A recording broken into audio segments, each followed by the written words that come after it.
Hello everyone, তোমরা সবাই কেমন আছো? আশা করি সবাই খুব ভালোই আছো। আমি আকাশ চলে এলাম আবারও নতুন আরেকটা ভিডিও নিয়ে।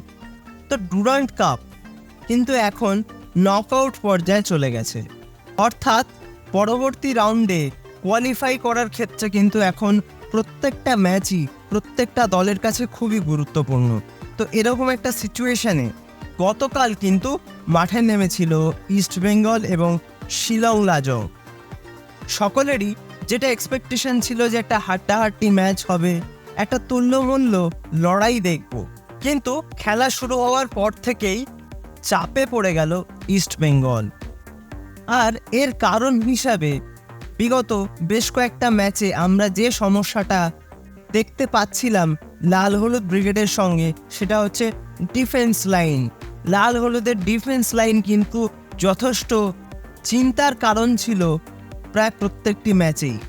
আর আজকেও এরকম একটা গুরুত্বপূর্ণ ম্যাচে আমরা কিন্তু লাল হলুদের ডিফেন্স লাইনের একই সমস্যা আবারও দেখলাম। এই ডিফেন্সের ভুল ত্রুটির কারণেই যে চান্সেসগুলো তৈরি করতে পারছিল শিলং লাজং, সেখান থেকেই কিন্তু তারা প্রথম গোলটাও তুলে নিতে পারলো খেলা শুরু হওয়ার কিছুক্ষণের মধ্যেই। আর এক গোলে পিছিয়ে পড়ার পর থেকেই কিন্তু আরও বেশি করে চাপে পড়তে থাকলো লাল হলুদ ব্রিগেড। সেটা কিন্তু তাদের খেলার মধ্যে দেখা যাচ্ছিল। আমার যেটা মনে হয়, গতকালকের ম্যাচে বেশিরভাগ সময়টাই কিন্তু লাল হলুদ লং বলে খেলার চেষ্টা করছিল, যার ফলে মাঝমাঠে কিন্তু খেলাটা সেভাবে দানা বাঁধছিল না। তার থেকে প্রথম থেকেই যদি তারা নিজেদের মধ্যে আরও বেশি 1-2 বা গ্রাউন্ডার পাস খেলে বিল্ড আপ প্লের মাধ্যমে আক্রমণে যেতে পারত, তাহলে হয়তো আরও বেশি সংখ্যক চান্সেস তারা কিন্তু ক্রিয়েট করতে পারত, আর গোলের দরজাও কিন্তু খুলতে পারত। কিন্তু গতকালকের ম্যাচে এই বিষয়টা কিন্তু খুব একটা দেখা যায়নি।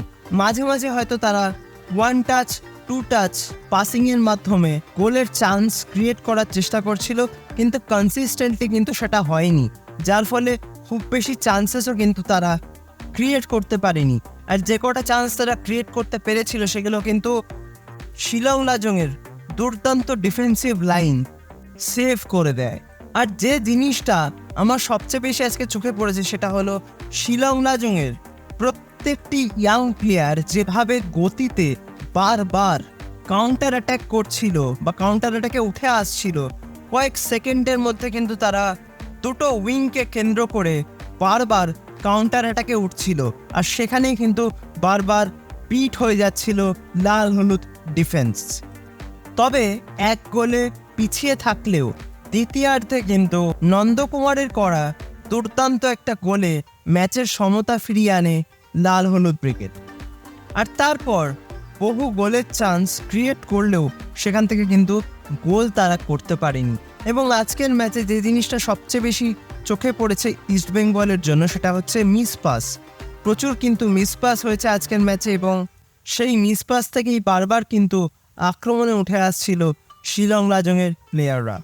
তবে দ্বিতীয়ার্ধে গোলটা শোধ করার পর থেকে কিন্তু কোচ কার্লোস কোয়াদ্রাত বেশ কিছু চেঞ্জ করেছিলেন। নাওরেব মাহেশ, ক্লেটন সিলভা এবং দিমিত্রিয়স ডায়ামান্টাগসকে সামনে রেখে তিনি কিন্তু আক্রমণের শক্তি আরও বাড়াতে চেয়েছিলেন এবং সেখান থেকে গোল তুলে নিতে চেয়েছিলেন, কিন্তু সেটা কিন্তু হয়ে ওঠেনি। এবং আমরা দেখলাম খেলা শেষ হওয়ার কিছুক্ষণ আগেই কিন্তু আরও একটা দুর্দান্ত গোল করে শিলং লাজং কিন্তু 2-1 গোলের লিডটা নিয়ে নেয়। তারপর কিন্তু আর সেভাবে ম্যাচে ফিরতেই পারেনি লাল হলুদ ব্রিগেড। আমরা দেখলাম একদম শেষ মুহূর্তে এসে কিন্তু কয়েক মিনিটের জন্য হেক্টর ইউস্তে, যিনি কিন্তু সবে দলের সঙ্গে যোগ দিয়েছেন, সেই হেক্টর ইউস্তেকেও কিন্তু আজকে কোচ মাঠে নামালেন।